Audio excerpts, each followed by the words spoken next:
Hello, fellow patriots, and welcome back to Red, Rights, and You, where common sense isn't just a talking point, it's a weekly reality check. I'm Tim Andrews, your guide through the chaos, nonsense, and the ideological interpretive dance that is the modern left. This week on Looney Liberal Left Democrat Disruptors, because yes, apparently that's still a thing, we're looking at events so ridiculous, even Looney Tunes would say, that's too far. Let's start with Newark, New Jersey, New York's armpit, famous for its potholes, poor decisions, and now political breaking and entering. That's right. The mayor of Newark, who apparently moonlights as a gubernatorial hopeful and part-time trespasser, decided it was a great idea to storm into an ICE detention facility with 3 U.S. representatives in tow. I guess when your campaign platform is law and order, but just not for me, you take your rallies to federal facilities.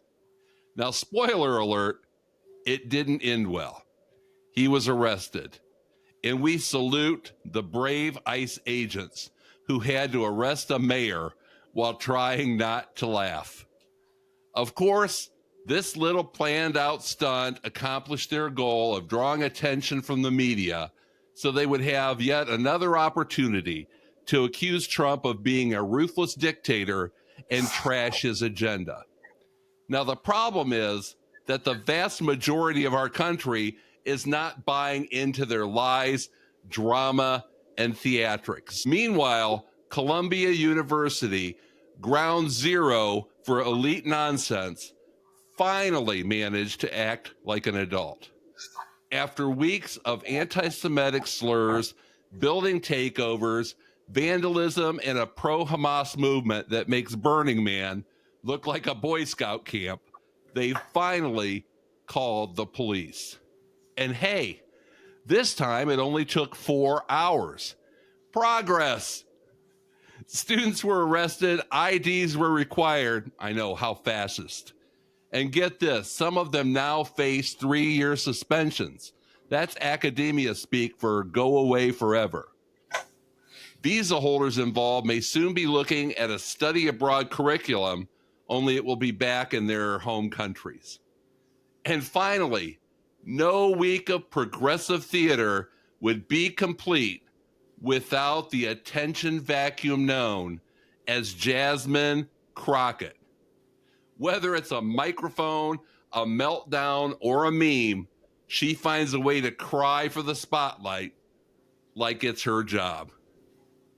Believe it or not, she is actually highly educated, a daughter of a preacher and a postal worker who grew up in a middle-class neighborhood in St. Louis. If Washington, D.C. were Hollywood, and it often seems like it is, she would definitely win the Academy Award for her portrayal of an oppressed African American from the ghetto, street slang and all. And now, ladies and gentlemen, the moment you have all been waiting for.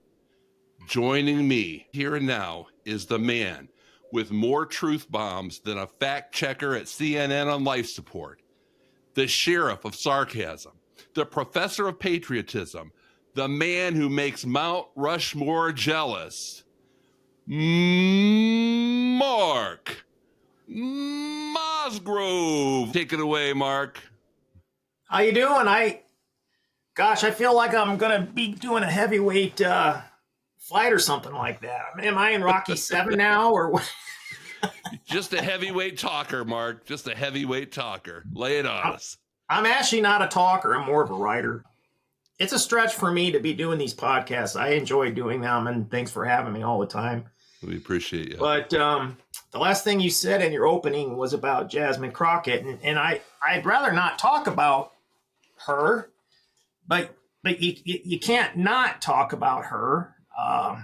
The other day, she was at a Senate or a congressional hearing, and she played this little game with a witness, Trump or trans, and I don't really. Did you see that?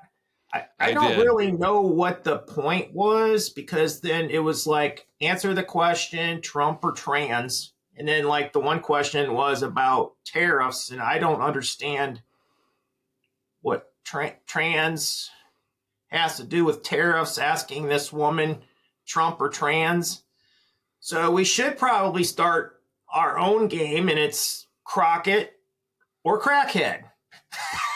Where I'm going to ask you a couple questions, and you tell me, did Jasmine E. Cricket say it, or did a crackhead say it? All right. That's fair. So the first thing I have here is Crockett or crackhead. It is not a criminal violation to enter the country illegally. It's not a crime. Who said that, Crockett or a crackhead? Common sense would tell me a crackhead, but maybe Crockett. Yeah, literally her statement is, it's not a crime to commit a crime, which makes zero sense. Now, I just read last night her net worth is $9 million. I don't know how she's made her money. I'm not quite sure what she did before she entered Congress. She owns 2 properties in her community. But I got another one for you. This was just the other day. And I'm not going to try to talk like how she talks, but she said, talking about Republicans, y'all got the white supremacists galore, the Proud Boys, the neo-Nazis, even the KKK. So like inherently in who you all are violent. Crockett or crackhead? That's got to be Crockett the crackhead. I mean Crockett. I mean, what's really ironic to me is basically, if you're a Republican, you're racist, is what she said. And the real irony also is the KKK came out of after the Civil War, Reconstruction. I know the parties have changed over time, but that was a Democrat thing. The Democrats back in that time period, that's where the foundation of the KKK came from. The party of Lincoln was the Republican Party. Now, obviously, parties have changed through the years. But I got another one here for you. Who said, connect the dots? You cannot afford your home or groceries thanks to deportations. Oh, that's got to be a crackhead, Mark. That's crackhead all the way. Yeah. Actually, it was Crockett. I'm sorry. I got another one here for you. We need migrants because we're done picking cotton. That's a very racist comment. You sure that It didn't is. come from a slave owner? Yeah, that's what the slave owners said to justify having slaves and having that group of people picking their cotton, because if they didn't have the slaves, then it would have been too expensive. It would have cost more for your cotton. So Jen Psaki just said the other day also about strawberries. So I guess the position is we have a group of people that we're exploiting so that we can have a better life. Boy, doesn't that sound like 1800s South thinking? Sounded like they were achieving, 2 objectives here: have somebody to do all their work for them, and also having a base group of voters that they could bring in and give all these benefits to. Just like they loaded the federal courts with these judges who are biased and are now doing everything they can to crush Trump's agenda, they'd be loading our population with migrants who they figure we gave them this, now they owe us a favor. The other guy wants to throw you out, we want to bring you in, who are you going to vote for? So they're trying to establish a whole political atmosphere where it's biased and weighted so that they would be the ones that would benefit from it, and maybe stop the Republicans from winning an election. The one thing that really kills me, though, they come out with all these crazy things like this prison takeover, sitting on court steps and singing with these piss poor, horrible voices, these 24-hour filibusters and all this nonsense. They look insane, but they actually feel somewhere, somehow, that this is going to make a difference.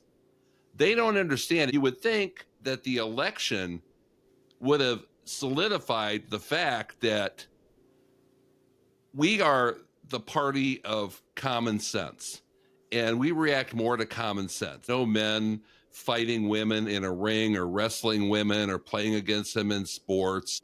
People that have come in here and committed heinous crimes, murder, rape, drug dealers, everything else, they should have never been brought here in the first place. They should be deported regardless. They hang on due process. Where was the due process when Obama deported 5.3 million people? The bottom line is, if they're here illegally, we can deport them.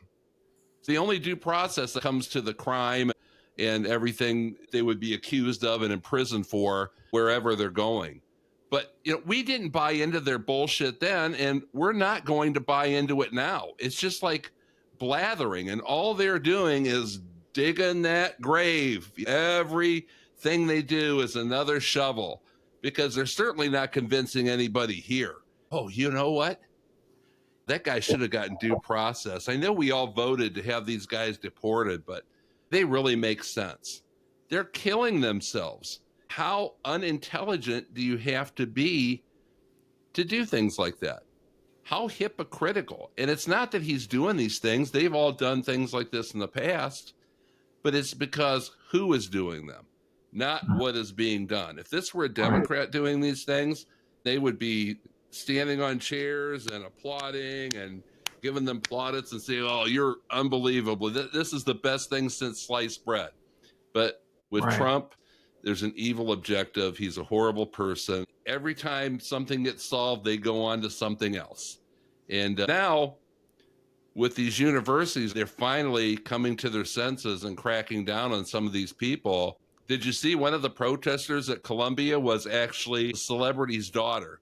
Because a lot of them weren't students and are paid to do those things and protest. If you want to call them protests, it's not a protest. It's vandalism. It's crime. And they cover their faces so you don't know who they are.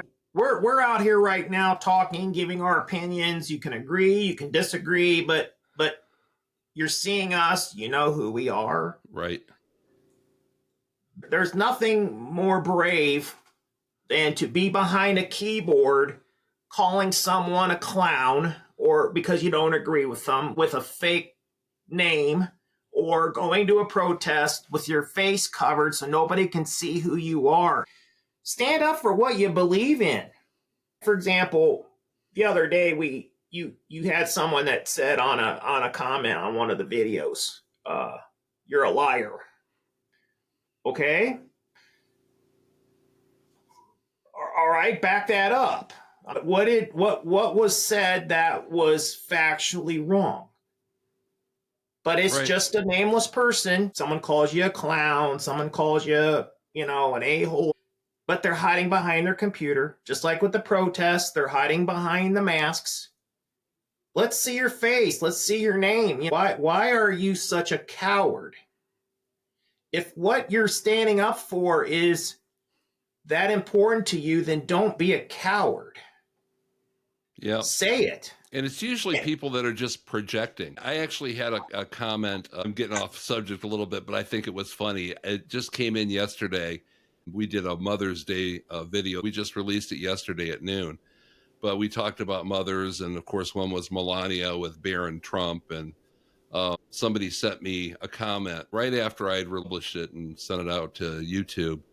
They said, Barron Trump can't read. And the can't, there was no apostrophe between the N and the T. And I said, it's always the people that are throwing stones that live in glass houses. How about throwing a apostrophe between that N and the T? And I said, Barron Trump could read at a higher level before he started preschool than you can read at right now. And the whole left is like that. They're just hypocrites, and they buy into everything. We are not that stupid. They think we're dumb or that we're the cultists when they buy into whatever mainstream media says. Again, they're projecting. But just look at the Senate proceedings. Whenever you see one of Trump's cabinet members in there, and they're getting railed by these Democrats that are trying to push them into a corner, they are making these senators look like complete jackasses. I mean, they are just burying them. If I were a senator, I would be in the farthest reaches of that room with a microphone 150 feet away before I would sit there and start digging and attacking, because they don't win, because they're qualified, and these senators got in for God knows what reason, like this guy from Michigan, this 70-year-old Indian guy. Let's impeach President Trump. It's a joke. He's allowed to say that, though. It's a free country. Yeah. And he is, and at least he is identifying himself and he's saying it. Right. He's out in the public. At least he's not behind a keyboard. Like, let's face it, some of you out there who like to write nasty things, we just laugh at them because we know you're a coward. We know that you're not saying who you are. Right. And we just laugh. And actually, every time someone does that, they prove our point. Right. They don't have any ideas. All they have is, you're bad. You're a Nazi. You're a white supremacist. You're this. You're that. The name calling thing. I mean, we joked around a little bit. Like I called Jasmine Crockett, Jasmine E. Cricket. That's satire. But you can see me and you know that we're trying to do it in a humorous way, because let's face it, talking about this political stuff gets to be aggravating after a while. You've got to try to lighten it up a little bit. They criticized Jasmine Crockett for calling Governor Abbott of Texas Hot Wheels. And was it inappropriate? Probably, but apparently he's been referred to as Governor Hot Wheels. Is it okay? I don't know, because in the past, certain groups of people have called themselves derogatory names, and it's okay if they call themselves that. But someone else who's not in that group, if they call them that name, then that's terrible. That has always been a sore spot for me. Somebody that does or says one thing and does something else, just like Letitia. They're investigating her for the same thing that she went after Trump for. Misrepresenting properties as being a different size, or that they live there when they don't, or her dad is her husband. Yeah, that right. was on the application, right. That her father was her husband. Right. So basically, she prosecuted Trump with a really narrow interpretation of the law about falsifying paperwork, when allegedly she's done the same thing. And what did she say about Trump? Nobody's above. You remember? Nobody's above the law. If I am elected, I will make sure that we prosecute President Trump. I am Letitia James, and nobody is above the law. And that's what she goes with. And then she does the same thing. And now she's bucking the justice system, and I will not be persecuted. Just freaking going at it. And they were just talking about it on one of the news channels, and they said that may not be a good move to attack the Attorney General, Pam Bondi, when they are investigating you for all these things that you say you didn't do, but you're going after Trump for. With them, it's always the pot calling the kettle black. Just like in Georgia, who was that girl? I can't remember anymore. Was having an affair with the dating the attorney, going on vacation with him, and now she's being accused of misappropriating funds. These guys are all just dirty dealers. It happens on both sides of the aisle, but these guys are definitely masters of manipulation and mischief, They're going after everybody, and yet they turn around and do things that are 10 times as bad.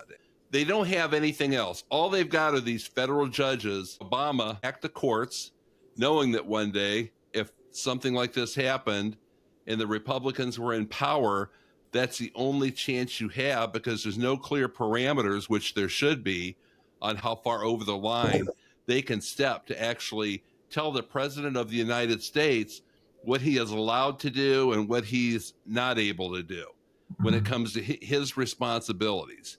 They're stepping all over the executive branch, just like they stepped all over the Constitution and the judicial branch. They bent laws and everything else when they went after Trump. There's no depth that they will not sink to try and accomplish their agenda. They'll go after anybody. They'll riot. They'll lie. They'll cheat. They'll kill. There's really nothing they won't do. It just amazes me. We all knew it was there, but this is really an eye-opener. And every time they open their mouths and pull all these stunts, there's another shovelful. People are seeing more. And now when they start going after people and they release these Epstein files and things like that, the exposure is going to get higher and higher, and everybody is going to be able to take a good look behind the curtain and see exactly what these people are all about. It ain't good. Right. Well, speaking of behind the curtain, did you see where President Biden was on The View the other day? President Biden was there with her husband, Joe. Yeah. Yeah. She had to save him again. President Biden brought along her husband, Joe, and he struggled. And I feel bad. You know, we've all had family members there where they're starting to lose their mental capacity. And we will too someday. Everyone will, unless you die before that happens, or we get a brain chip from Elon Musk that fights off Alzheimer's. It'll probably come out 2 days after it's too late for us. But you can say that about any medical thing. Just think of all the problems that you had that killed people, and now we have those things so we can stay alive and get fat and and have other medical problems. Well, I hope that never happens to me, Mark. I know. Be careful. I have to fight. I had two great grandmothers. One was 95, another was 98, almost 99, and the 98-year-old, I can still hear her say, if I would have known I was going to live this long, I would have taken better care of myself. But it is sad to see about Biden, but every time he comes out, it just reminds people, gosh, we dodged a big bullet there. Yeah, big dodged time. A huge bullet. Him and Kamala. I mean, talk about two bullets that would have ruined this country. I love the way Jill goes on The View and talking about how they weren't with Joe. They didn't see how hard he worked and all the things he did. And you know, they're all saying that he still had his faculties and everything else. Well, it's so funny. Every time I see it, I have to chuckle. On The View, they were saying that was a bad day. It was disastrous. It was really not good. And he said, I effed up, right? He said he told her that after the debate. And yeah, she goes, yeah, you did have a bad day, Joe. And then they showed the clip where she's going, Joe, you did so good. You answered all the questions. Come on, man.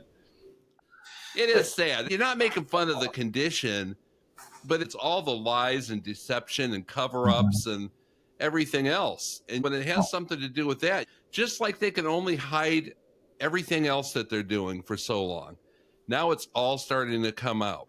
Look at the mainstream media, the news. You look at them right now, they're doing everything they can to change the narrative and cover things up. That's a powerful resource. But they're showing it from a skewed point of view and something that benefits them rather than just reporting the truth, you know? Right. And I watch Fox. I'm conservative, and that's skewed a bit too. But, you know, it's nothing to compare to, you know, CBS, NBC, ABC, all this PBS, all these different news sources, and they all bend the truth because the Democrat Party is more in alignment with their viewpoints and what they can get away with pushing onto the people, and these people believe it. And that's why I say the conservatives aren't that gullible. The more they see this, the more eyes are open. I don't know what you think, Mark, but I think it's the opposite effect. More eyes are being open from independents and liberals and certain Democrats, maybe people that voted once for Trump, and now they're seeing all this noise and it's going, man, it's even worse than what I thought. All right, so getting back to President Biden and her husband Joe on The View. Her husband Joe goes out there and says the only reason why Kamala Harris didn't get elected is because we're racist. Again, like we talked about at the beginning of the podcast, calling people derogatory names because they have a different opinion than you, we're all racist. Because if we weren't racist, we would have wanted her to be president. I mean, that's just a bunch of bullshit. Come on. And then what's even more offensive when you think about it, he's a white guy and he's calling everybody racist because they voted for the white guy. But then he says, if I would have ran, I would have beat Trump. So in other words, he just threw Harris under the bus. The black woman couldn't beat him, but I could have. Me, old white guy, could beat the other old white guy. Just think about the logic there. It doesn't make any sense. See what I'm saying? I do, and it amazes me when they say we're not voting people in because they're women. I got to tell you, there are 6 women right now serving on Trump's cabinet that would beat the tar out of anybody that they have on their side, women or men. These people are so qualified. They're so smart. That's why I think this country is in such good hands. Even though some criticize the tariffs, well, this time it's not just Trump throwing something out there. He's got some of the most brilliant financial people in the world working on his side, and they're very well respected. Brooke Rollins with agriculture, she is freaking brilliant. The things that she's done and is doing. And they've got people on their staff that are very, very smart too. So I think any of those women there could run against anything the Democrats have to offer. And they're killing themselves. I don't know how they think they're setting themselves up for midterms, but especially now that the Republicans are in charge, so voting integrity is actually going to be implemented again now on a regular basis, and they're not going to, and these immigrants aren't going to be able to vote. They'd be checking them as they come in. If they're not able to come into this country, they could be deported. So they're not going to have all those plants and dead people voting and migrants voting and everything else. So what's the solution? They just keep doing things, siding with the 20 side on 80-20 issues or the 10 side on 90-10 issues, and they just keep making themselves more and more unpopular. I just saw Tom Homan more than an hour ago, and he was just talking about, look, we're being persecuted. These people are trying to block us from doing what the people of the United States of America elected us to do. This is what they voted us in for. So they are actually going against the will of the people to stop Trump from doing things that he is doing because the people asked him to do. Well, not only that, but they're enforcing the law. These immigration laws are on the books. They are. Yeah, they're not, they keep throwing around about this, like Trump's a dictator and everything like that. No, he's in charge of the executive branch, right, and he's doing his job. Right. These laws are on the books. Now, if you don't like those laws, write your congressman, write your senator, run for office to get those laws changed. But these are the laws, and if they had been followed all along, we wouldn't have this situation that we have now. Right. So it's so funny. There was no due process, nothing like that. Every rule was trampled, bringing these people in, just opening up the gates and letting them pour in. No vetting, nothing, and they just pour in criminals, killers, rapists, murderers, drug traffickers. It doesn't matter. Come on in. Everything was just ignored. Right. Here, take some money. We'll give you health insurance. We'll give you a car. We'll give you groceries. We'll give you 4-star hotel to live in. Yeah, come on in. And Yeah, now when they want to put them out because they don't belong here and they're illegally here, everything's got to be processed and vetted, and there's due process involved. That's a crock of shit. Come on. That's got to be, they've got to do away with that with these federal judges. That's certainly out of their jurisdiction. They don't have a right to tell the president what he can and cannot do when it comes to these kind of things. Well, I know it's really hard to change a constitution, but one of the problems here is if you're born in the United States, even if someone's visiting Niagara Falls on vacation and the baby's born here, you're a U.S. citizen. And you know the term anchor babies, but I don't think very many countries have that where if you're born here, you're a citizen automatically. And I know that the reason why that was in the Constitution is because 250 years ago, when they made the Constitution, we had this big, huge open country and we wanted people to come in. So when you came in, then it was very difficult.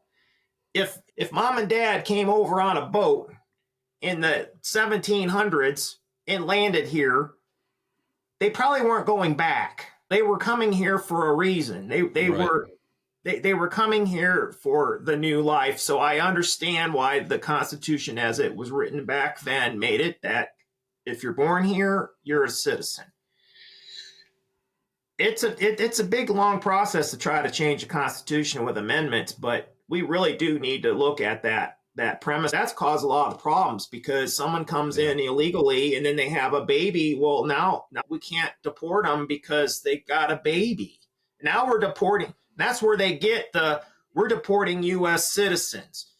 No, the only reason why U.S. citizens are being deported is because people that are here illegally have a baby and they want to take their child with them when they're deported. Right. They're not going to be like, oh, here, someone else raised my kid. So that's a lot of the problem right there. Right. And I want to know why Congress isn't addressing this whole federal judge issue. They have no right to do that. All they have to do is get this through Congress. They need to do that now, just in case by some miracle, in my opinion, there is a changing of the guard in the Senate or Congress during midterms. I don't see that happening. If it did, I would be very surprised. You can say what you want about the integrity and whether they're criminals or liars or thieves or cheaters or whatever, but the people at the head of these parties, whether it's Republican or Democrat, whether they're politicians or not, and I have my doubts on whether they are. I'm at Soros, he's a globalist and everything else. But one thing you can't say about them is that they're stupid. The thing about criminals, all these con men and all these people that commit these kind of crimes, these think crimes and embezzling and stealing money from people over the internet or whatever, they're not stupid. Right. They're smart. They work harder to take money and do wrong and commit crimes where they're going to make money off of criminal behavior. They work harder doing that than they would if they really buckled down and got a legitimate job or go to school to try and get an education to make money. They're not stupid. So like these protests, they're not doing that just to protest. There's a method behind every piece of this madness that's going on right now. The prison thing. You don't think that was all planned? That Newark mayor, he wanted to get arrested. He wanted to make a statement. He's running for governor. The Congress people are saying they were accosted and assaulted, and these old ladies, not a hair in their head out of place. They're bull rushing the gates. They're doing whatever they can to get arrested and get attention. There's no stone left unturned. It's all planned out, and this is the narrative. Maybe we accomplish this. It gets us a chance to get on TV and bash Trump again. It gets us a chance to go in here and address the ICE agenda with these criminals or these poor innocent people that aren't being given due process, and whatever they can do to get people's ears. They're blatant acts of desperation, and most of us can sniff them out, but yet they're still doing these things just in case they can reach some people that may actually believe the bullshit that they're saying. That's my opinion, and I'm sticking to it, Mark.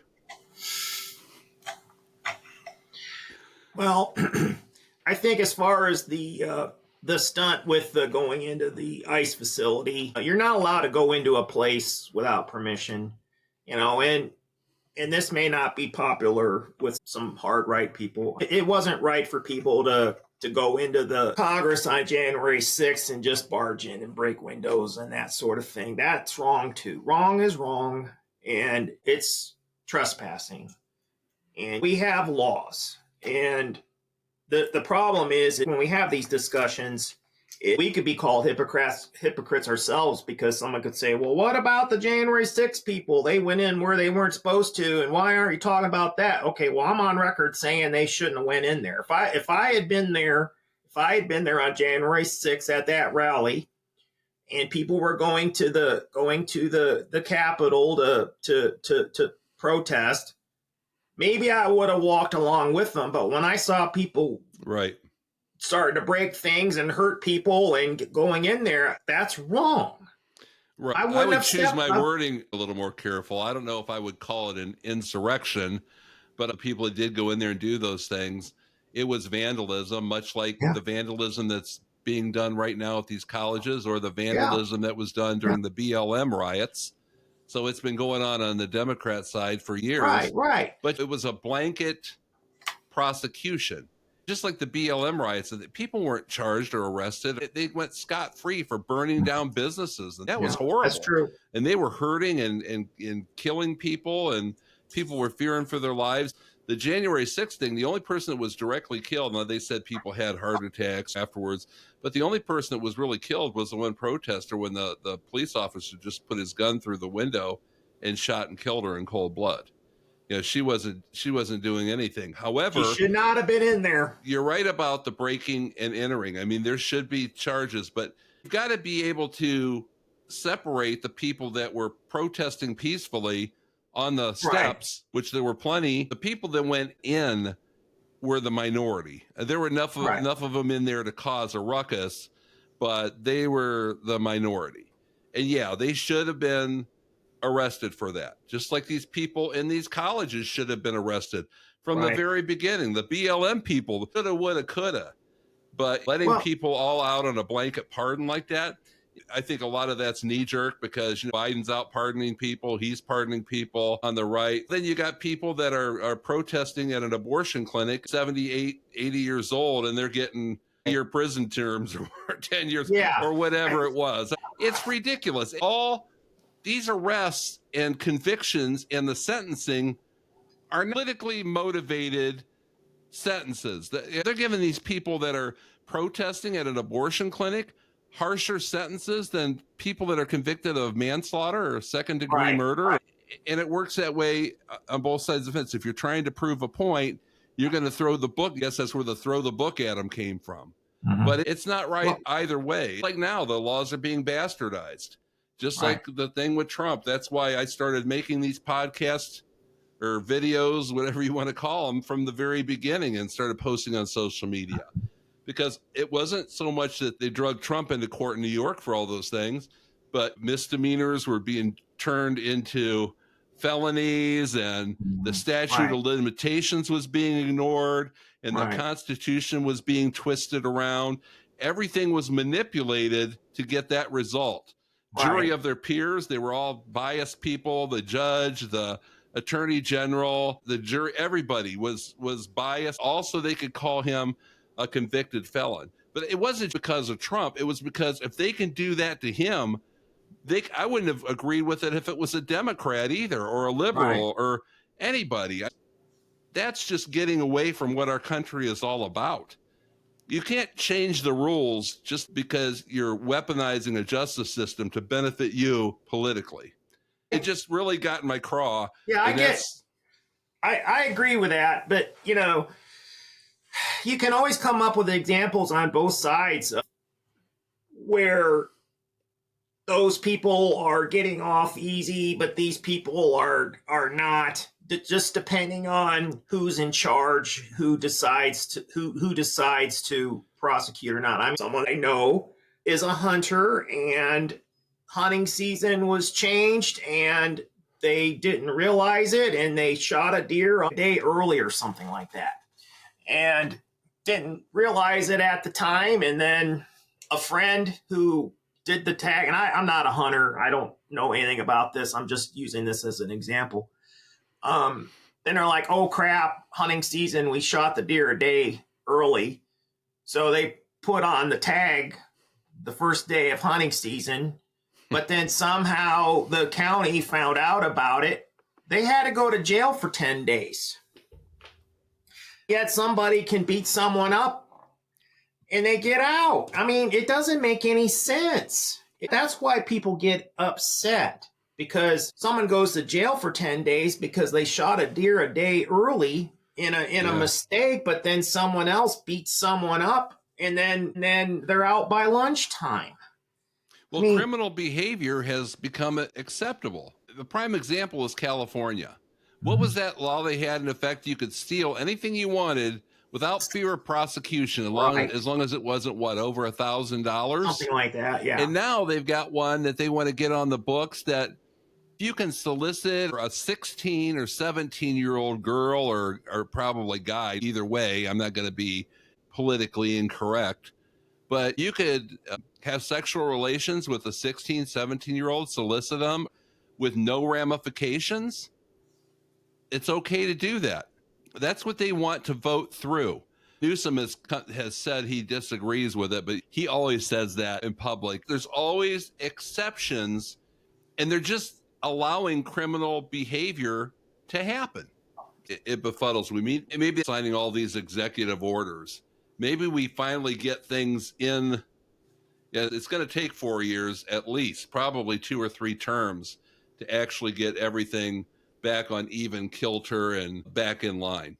But if you can't get those executive orders into code, right, then the next president, who's a Democrat, reverses them all.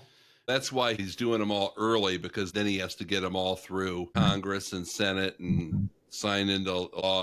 But hey, that's why we put him in there, was to make some drastic changes for the better, hopefully. And he's not going to bat 1,000. I love everything he's doing, but there's going to be some swings and misses. I don't think anybody has ever batted 1,000 as president, but I give him a lot of credit for trying.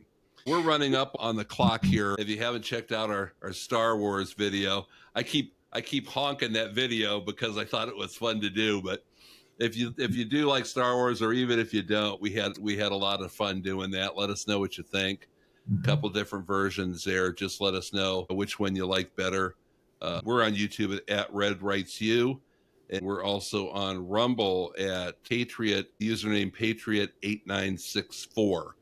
So you're welcome to leave your comments there, or I have Red Writes and You on Truth Social. We have a Facebook page. Let us know, and if there's anything you want to see, please let us know that too. If you want to be on a podcast, if you know somebody that might want to offer an opinion or want to get on here, we'd be happy to do that. We appreciate all your subscriptions, your likes, your comments, your shares, and word of mouth. All of those things you do for us. We're growing exponentially at a very, very good rate. We're still just coming up on 9 months. So we would just be having our babies, I guess, if we had gotten impregnated at the first podcast. But we're coming not with each other. No, we would never do that. When I started helping you a little bit. I may be now. Who knows? But we have 2,300 subscribers, which is substantial for such a short period of time. So we appreciate all you guys do. Thank you so much. Until we meet again, stay the course, stay strong, and stay patriotic. Mark, I want to thank you once again for being here. Thank you. You're my rock, man. My rock. God bless you all, and God bless America. Thank you all so much. Bye-bye. Bye.